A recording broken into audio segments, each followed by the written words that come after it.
Hello everyone, welcome back to my channel. Remember to hit the like button and subscribe if you would like to receive daily updates about audiobooks. Feel free to leave book suggestions in the comments section. The Lady with the Dog. By Anton Chekhov.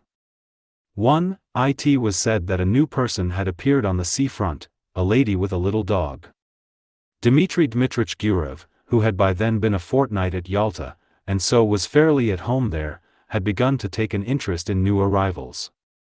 Sitting in Verney's pavilion, he saw, walking on the seafront, a fair-haired young lady of medium height, wearing a beret. A white Pomeranian dog was running behind her.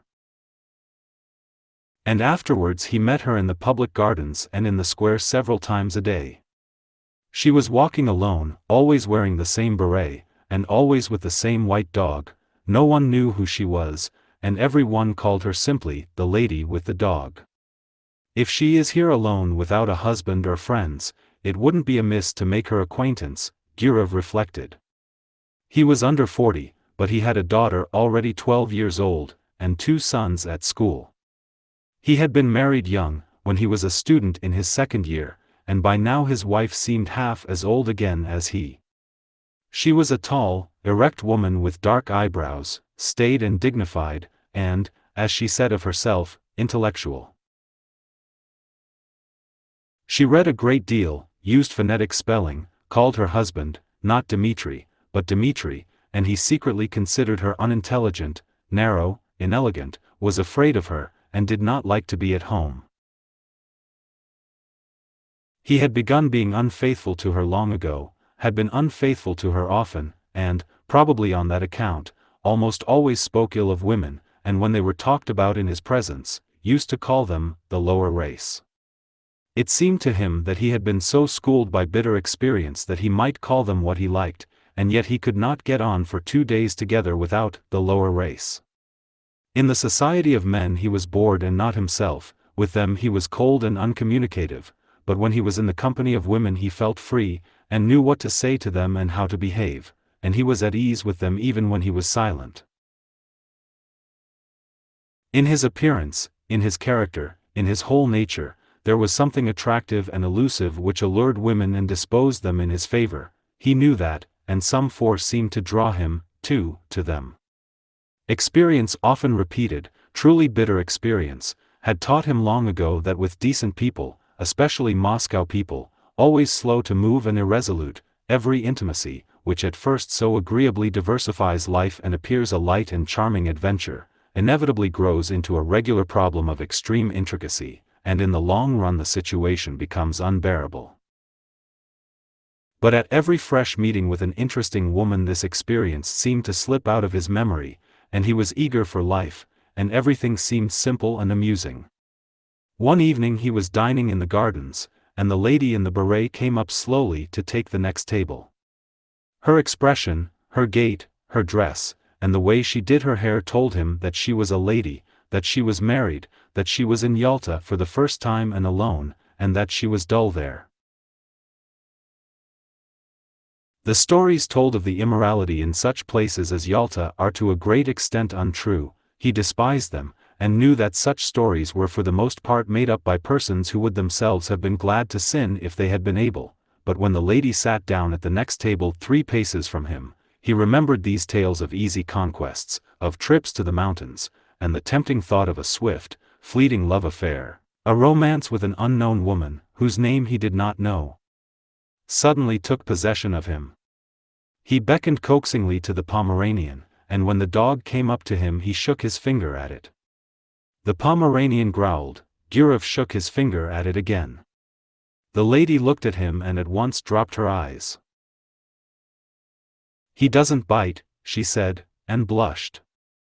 "May I give him a bone?" he asked, and when she nodded he asked courteously, "Have you been long in Yalta?" "5 days. And I have already dragged out a fortnight here."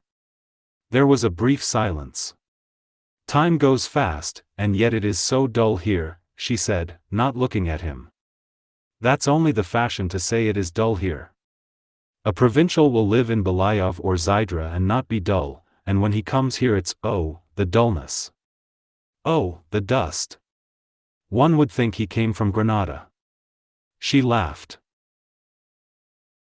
Then both continued eating in silence, like strangers, but after dinner they walked side by side, and there sprang up between them the light jesting conversation of people who are free and satisfied, to whom it does not matter where they go or what they talk about.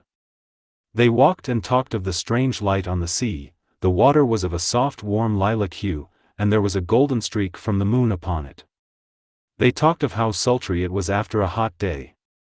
Gurov told her that he came from Moscow, that he had taken his degree in arts, but had a post in a bank, that he had trained as an opera singer, but had given it up, that he owned 2 houses in Moscow. And from her he learnt that she had grown up in Petersburg, but had lived in since her marriage 2 years before, that she was staying another month in Yalta, and that her husband, who needed a holiday too, might perhaps come and fetch her.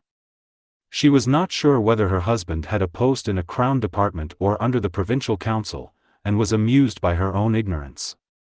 And Gurov learnt, too, that she was called Anna Sergeyevna.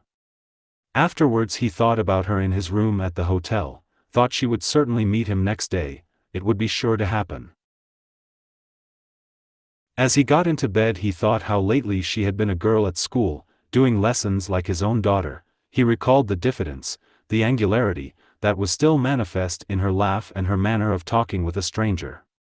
This must have been the first time in her life she had been alone in surroundings in which she was followed, looked at, and spoken to merely from a secret motive which she could hardly fail to guess. He recalled her slender, delicate neck, her lovely grey eyes. There's something pathetic about her, anyway, he thought, and fell asleep. 2. A week had passed since they had made acquaintance. It was a holiday. It was sultry indoors, while in the street the wind whirled the dust round, and blew people's hats off. It was a thirsty day, and Gurov often went into the pavilion, and pressed Anna Sergeyevna to have syrup and water or an ice. One did not know what to do with oneself. In the evening when the wind had dropped a little, they went out on the groyne to see the steamer come in. There were a great many people walking about the harbor. They had gathered to welcome someone, bringing bouquets. And 2 peculiarities of a well-dressed Yalta crowd were very conspicuous. The elderly ladies were dressed like young ones, and there were great numbers of generals. Owing to the roughness of the sea, the steamer arrived late, after the sun had set, and it was a long time turning about before it reached the groyne. Anna Sergeyevna looked through her lorgnette at the steamer and the passengers as though looking for acquaintances, and when she turned to Gurov her eyes were shining. She talked a great deal and asked disconnected questions, forgetting next moment what she had asked, then she dropped her lorgnette in the crush. The festive crowd began to disperse. It was too dark to see people's faces. The wind had completely dropped, but Gurov and Anna Sergeyevna still stood as though waiting to see someone else come from the steamer. Anna Sergeyevna was silent now, and sniffed the flowers without looking at Gurov. "The weather is better this evening," he said. "Where shall we go now? Shall we drive somewhere?" She made no answer. Then he looked at her intently, and all at once put his arm round her and kissed her on the lips, and breathed in the moisture and the fragrance of the flowers, and he immediately looked round him, anxiously wondering whether anyone had seen them. "Let us go to your hotel," he said softly. And both walked quickly. The room was close and smelt of the scent she had bought at the Japanese shop. Gurov looked at her and thought, what different people one meets in the world.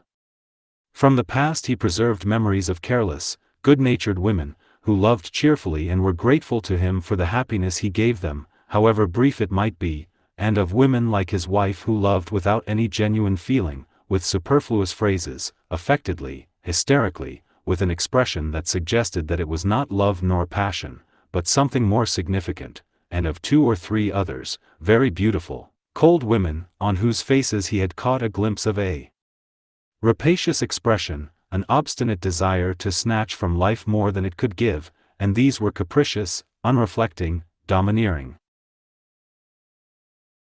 Unintelligent women not in their first youth, and when Gurov grew cold to them their beauty excited his hatred, and the lace on their linen seemed to him like scales.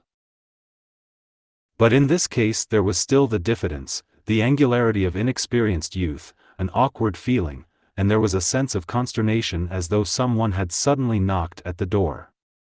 The attitude of Anna Sergeyevna, the lady with the dog, to what had happened was somehow peculiar, very grave, as though it were her fall, so it seemed, and it was strange and inappropriate.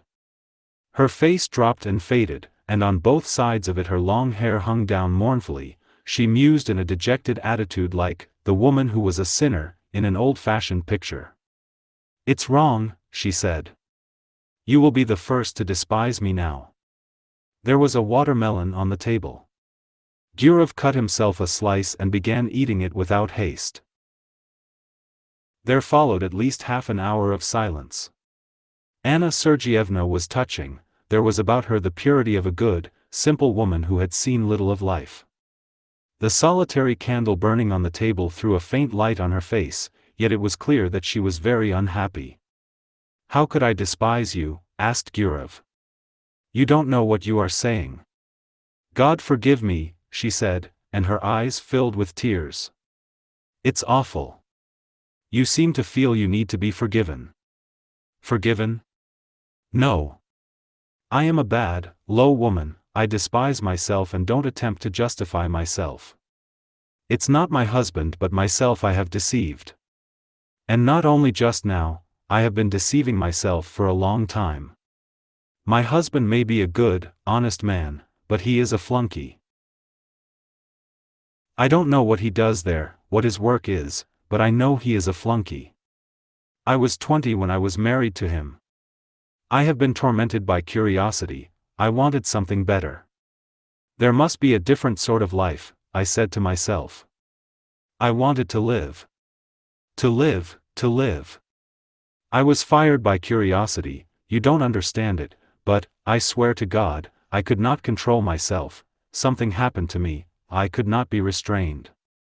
I told my husband I was ill, and came here. And here I have been walking about as though I were dazed, like a mad creature, and now I have become a vulgar, contemptible woman whom anyone may despise. Gurov felt bored already, listening to her. He was irritated by the naive tone, by this remorse, so unexpected and inopportune, but for the tears in her eyes, he might have thought she was jesting or playing a part. I don't understand, he said softly. What is it you want? She hid her face on his breast and pressed close to him. Believe me, I beseech you. She said. I love a pure, honest life, and sin is loathsome to me. I don't know what I am doing. Simple people say, the evil one has beguiled me. And I may say of myself now that the evil one has beguiled me. Hush, hush. He muttered. He looked at her fixed, scared eyes, kissed her, talked softly and affectionately, and by degrees she was comforted, and her gaiety returned, they both began laughing. Afterwards when they went out there was not a soul on the seafront. The town with its cypresses had quite a death-like air, but the sea still broke noisily on the shore, a single barge was rocking on the waves, and a lantern was blinking sleepily on it. They found a cab and drove to Oranda. I found out your surname in the hall just now, it was written on the board, von Dmitritch, said Gurov. Is your husband a German? No, I believe his grandfather was a German, but he is an Orthodox Russian himself. At Oranda they sat on a seat not far from the church, looked down at the sea, and were silent. Yalta was hardly visible through the morning mist, white clouds stood motionless on the mountain tops. The leaves did not stir on the trees, grasshoppers chirped, and the monotonous hollow sound of the sea rising up from below, spoke of the peace, of the eternal sleep awaiting us. So it must have sounded when there was no Yalta, no Oranda here, so it sounds now, and it will sound as indifferently and monotonously when we are all no more. And in this constancy, in this complete indifference to the life and death of each of us, there lies hid, perhaps, a pledge of our eternal salvation, of the unceasing movement of life upon earth, of unceasing progress towards perfection. Sitting beside a young woman who in the dawn seemed so lovely, soothed and spellbound in these magical surroundings, the sea, mountains, clouds, the open sky, Gurov thought how in reality everything is beautiful in this world when one reflects, everything except what we think or do ourselves when we forget our human dignity and the higher aims of our existence. A man walked up to them, probably a keeper, looked at them and walked away. And this detail seemed mysterious and beautiful, too. They saw a steamer come from Theodosia, with its lights out in the glow of dawn. "There is dew on the grass," said Anna Sergeyevna, after a silence. "Yes. It's time to go home." They went back to the town. Then they met every day at 12 o'clock on the seafront, lunched and dined together, went for walks, admired the sea. She complained that she slept badly, that her heart throbbed violently, asked the same questions, troubled now by jealousy and now by the fear that he did not respect her sufficiently. And often in the square or gardens, when there was no one near them, he suddenly drew her to him and kissed her passionately. Complete idleness, these kisses in broad daylight while he looked round in dread of someone seeing them, the heat, the smell of the sea, and the continual passing to and fro before him of idle, well-dressed, well-fed people, made a new man of him. He told Anna Sergeyevna how beautiful she was, how fascinating. He was impatiently passionate, he would not move a step away from her, while she was often pensive and continually urged him to confess that he did not respect her, did not love her in the least, and thought of her as nothing but a common woman.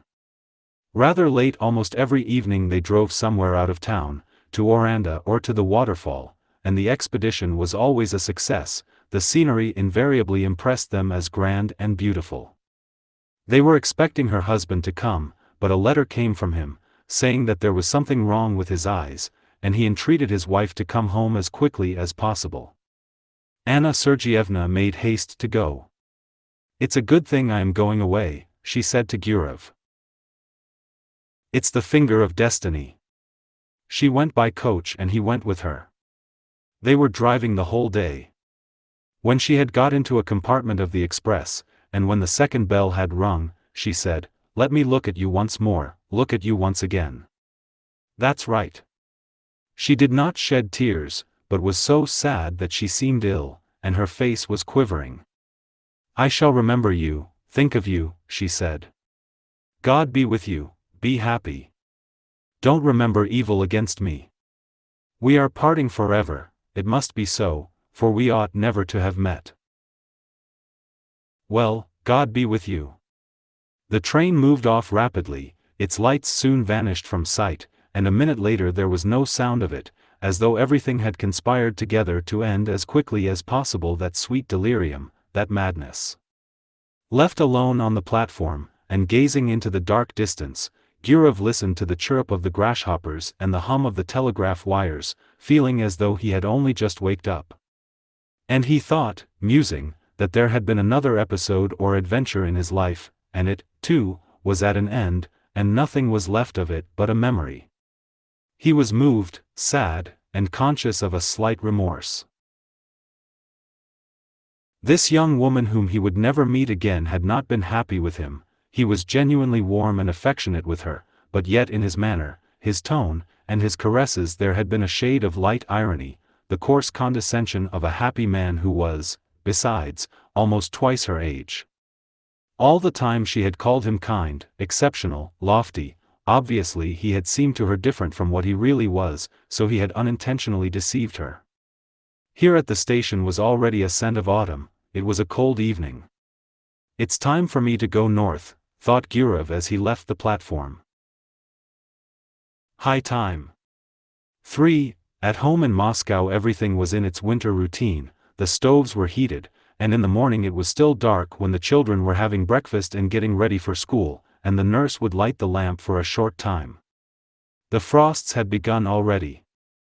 When the first snow has fallen, on the first day of sledge driving it is pleasant to see the white earth, the white roofs, to draw soft, delicious breath, and the season brings back the days of one's youth. The old limes and birches, white with hoarfrost, have a good-natured expression. They are nearer to one's heart than cypresses and palms, and near them one doesn't want to be thinking of the sea and the mountains. Gurov was Moscow-born. He arrived in Moscow on a fine frosty day, and when he put on his fur coat and warm gloves, and walked along Petrovka, and when on Saturday evening he heard the ringing of the bells, his recent trip and the places he had seen lost all charm for him.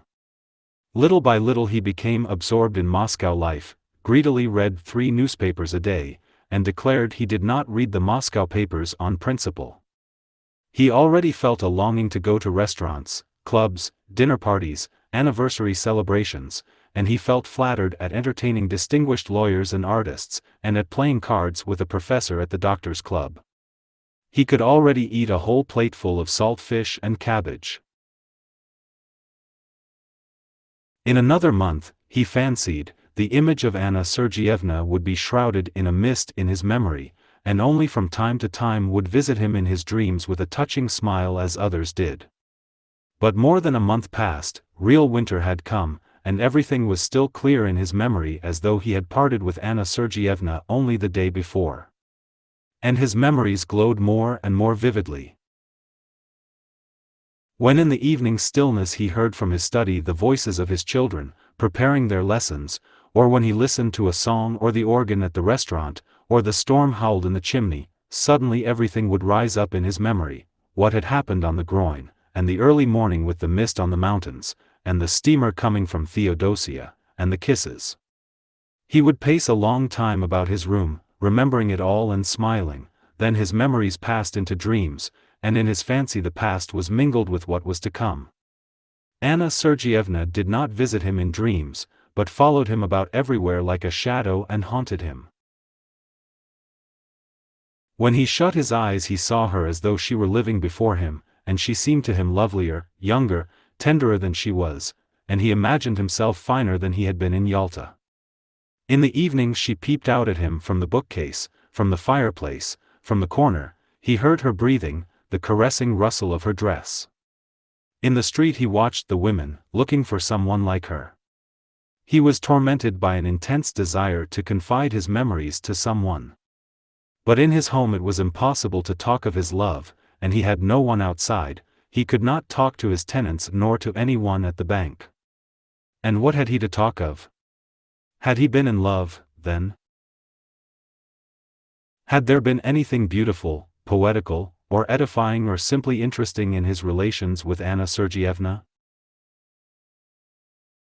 And there was nothing for him but to talk vaguely of love, of woman, and no one guessed what it meant. Only his wife twitched her black eyebrows, and said, "The part of a lady killer does not suit you at all, Dmitri." One evening, coming out of the doctor's club with an official with whom he had been playing cards, he could not resist saying, "If only you knew what a fascinating woman I made the acquaintance of in Yalta." The official got into his sledge and was driving away, but turned suddenly and shouted, "Dmitri Dmitritch! What? You were right this evening, the sturgeon was a bit too strong." These words, so ordinary, for some reason moved Gurov to indignation, and struck him as degrading and unclean. What savage manners, what people! What senseless nights, what uninteresting, uneventful days! The rage for card-playing, the gluttony, the drunkenness, the continual talk always about the same thing. Useless pursuits and conversations always about the same things absorb the better part of one's time, the better part of one's strength, and in the end there is left a life groveling and curtailed, worthless and trivial, and there is no escaping or getting away from it, just as though one were in a madhouse or a prison. Gurov did not sleep all night, and was filled with indignation. And he had a headache all next day. And the next night he slept badly. He sat up in bed, thinking, or paced up and down his room. He was sick of his children, sick of the bank. He had no desire to go anywhere or to talk of anything. In the holidays in December he prepared for a journey, and told his wife he was going to Petersburg to do something in the interests of a young friend, and he set off for S. What for? He did not very well know himself. He wanted to see Anna Sergeyevna and to talk with her, to arrange a meeting, if possible. He reached in the morning, and took the best room at the hotel, in which the floor was covered with grey army cloth, and on the table was an inkstand, grey with dust and adorned with a figure on horseback, with its hat in its hand and its head broken off. The hotel porter gave him the necessary information. Von Diderits lived in a house of his own in Old Goncharny Street. It was not far from the hotel. He was rich and lived in good style, and had his own horses. Every one in the town knew him. The porter pronounced the name Dmitritch. Gurov went without haste to Old Goncharny Street and found the house. Just opposite the house stretched a long grey fence adorned with nails. One would run away from a fence like that, thought Gurov, looking from the fence to the windows of the house and back again. He considered, today was a holiday, and the husband would probably be at home. And in any case it would be tactless to go into the house and upset her. If he were to send her a note it might fall into her husband's hands, and then it might ruin everything. The best thing was to trust to chance. And he kept walking up and down the street by the fence, waiting for the chance. He saw a beggar go in at the gate and dogs fly at him. Then an hour later he heard a piano, and the sounds were faint and indistinct. Probably it was Anna Sergeyevna playing. The front door suddenly opened, and an old woman came out, followed by the familiar white Pomeranian. Gurov was on the point of calling to the dog, but his heart began beating violently, and in his excitement he could not remember the dog's name. He walked up and down, and loathed the grey fence more and more, and by now he thought irritably that Anna Sergeyevna had forgotten him, and was perhaps already amusing herself with someone else, and that was very natural in a young woman who had nothing to look at from morning till night but that confounded fence. He went back to his hotel room and sat for a long while on the sofa, not knowing what to do. Then he had dinner and a long nap. How stupid and worrying it is, he thought when he woke and looked at the dark windows. It was already evening. Here I've had a good sleep for some reason. What shall I do in the night? He sat on the bed, which was covered by a cheap grey blanket, such as one sees in hospitals, and he taunted himself in his vexation. So much for the lady with the dog, so much for the adventure. You're in a nice fix. That morning at the station a poster in large letters had caught his eye. The geisha was to be performed for the first time. He thought of this and went to the theater. It's quite possible she may go to the first performance, he thought. The theater was full. As in all provincial theaters, there was a fog above the chandelier. The gallery was noisy and restless.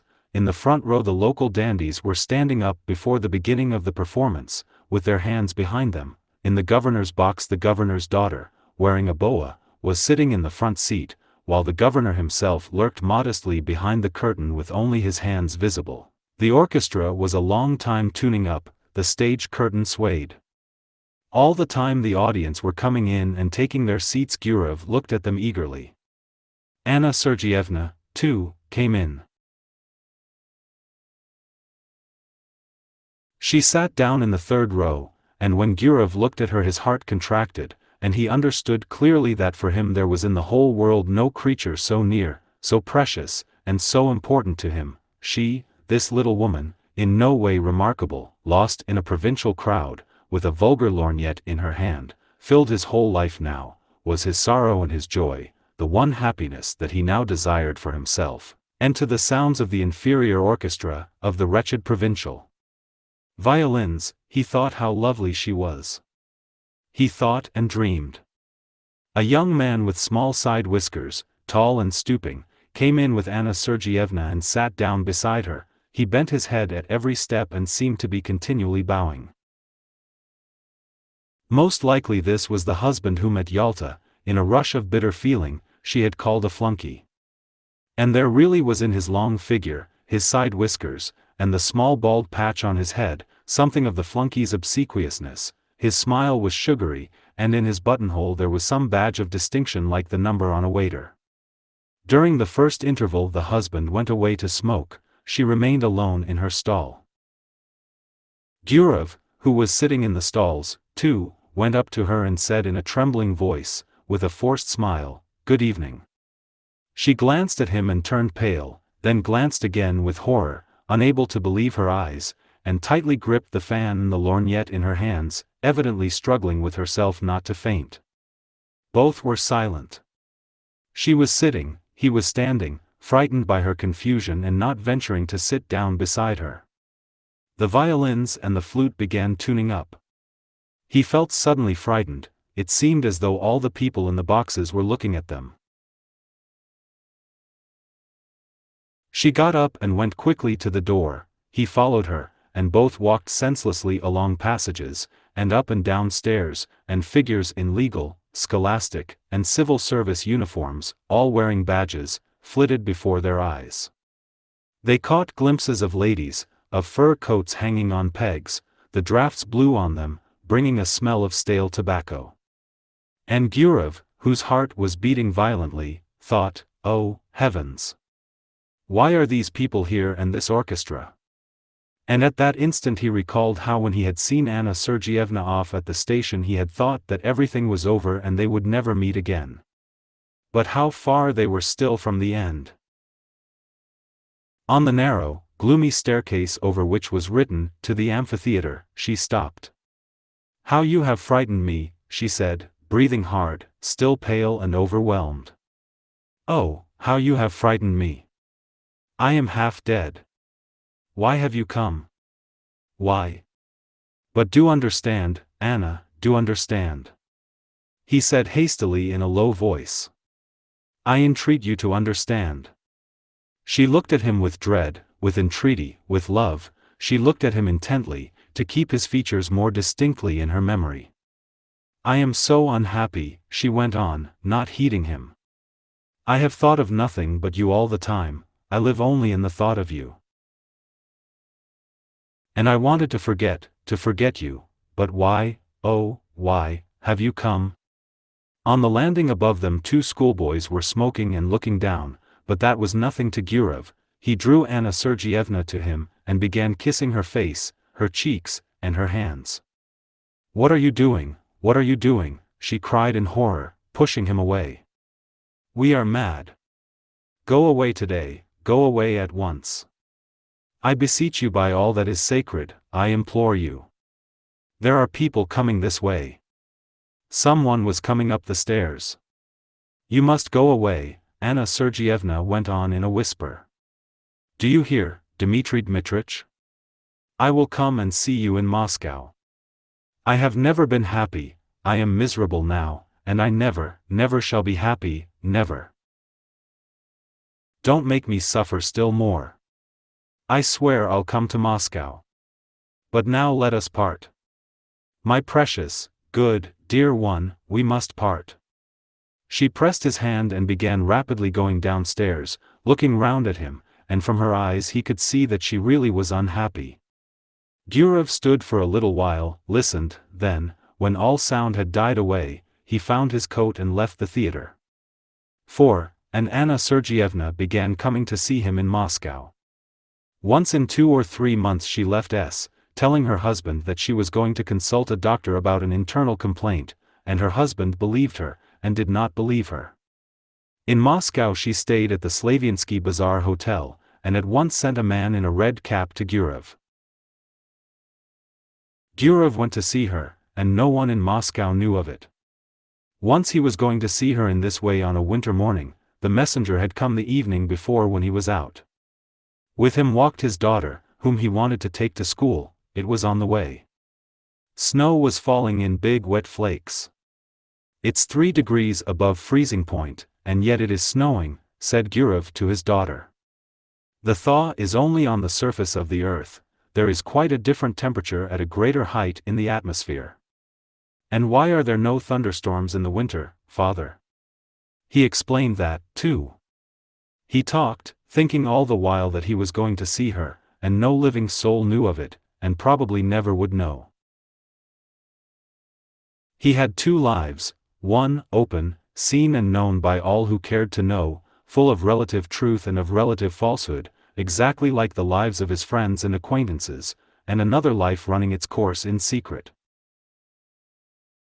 And through some strange, perhaps accidental, conjunction of circumstances, everything that was essential, of interest and of value to him, everything in which he was sincere and did not deceive himself, everything that made the kernel of his life, was hidden from other people, and all that was false in him, the sheath in which he hid himself to conceal the truth, such, for instance, as his work in the bank, his discussions at the club, his lower race, his presence with his wife at anniversary festivities, all that was open. And he judged of others by himself, not believing in what he saw, and always believing that every man had his real, most interesting life under the cover of secrecy and under the cover of night. All personal life rested on secrecy, and possibly it was partly on that account that civilized man was so nervously anxious that personal privacy should be respected. After leaving his daughter at school, Gurov went on to the Slaviansky Bazaar. He took off his fur coat below, went upstairs, and softly knocked at the door. Anna Sergeyevna, wearing his favorite grey dress, exhausted by the journey and the suspense, had been expecting him since the evening before. She was pale, she looked at him, and did not smile, and he had hardly come in when she fell on his breast. Their kiss was slow and prolonged, as though they had not met for 2 years. "Well, how are you getting on there?" he asked. "What news?" "Wait, I'll tell you directly." "I can't talk." She could not speak, she was crying. She turned away from him, and pressed her handkerchief to her eyes.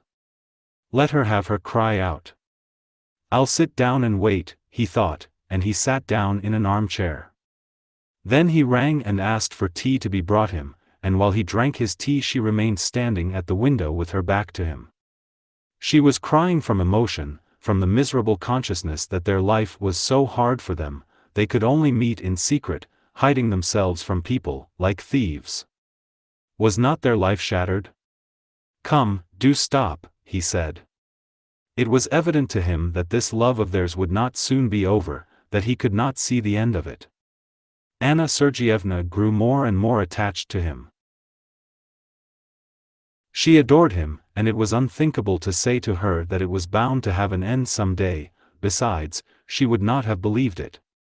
He went up to her and took her by the shoulders to say something affectionate and cheering, and at that moment he saw himself in the looking-glass.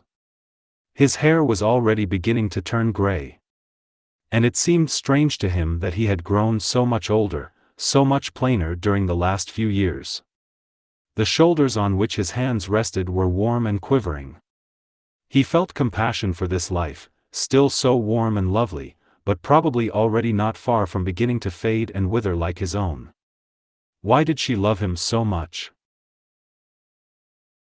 He always seemed to women different from what he was, and they loved in him not himself, but the man created by their imagination, whom they had been eagerly seeking all their lives, and afterwards, when they noticed their mistake, they loved him all the same. And not one of them had been happy with him. Time passed, he had made their acquaintance, got on with them, parted, but he had never once loved. It was anything you like, but not love. And only now when his head was grey he had fallen properly, really in love, for the first time in his life. Anna Sergeyevna and he loved each other like people very close and akin, like husband and wife, like tender friends. It seemed to them that fate itself had meant them for one another, and they could not understand why he had a wife and she a husband, and it was as though they were a pair of birds of passage, caught and forced to live in different cages. They forgave each other for what they were ashamed of in their past, they forgave everything in the present, and felt that this love of theirs had changed them both. In moments of depression in the past he had comforted himself with any arguments that came into his mind, but now he no longer cared for arguments, he felt profound compassion, he wanted to be sincere and tender. "Don't cry, my darling," he said. "You've had your cry, that's enough. Let us talk now, let us think of some plan."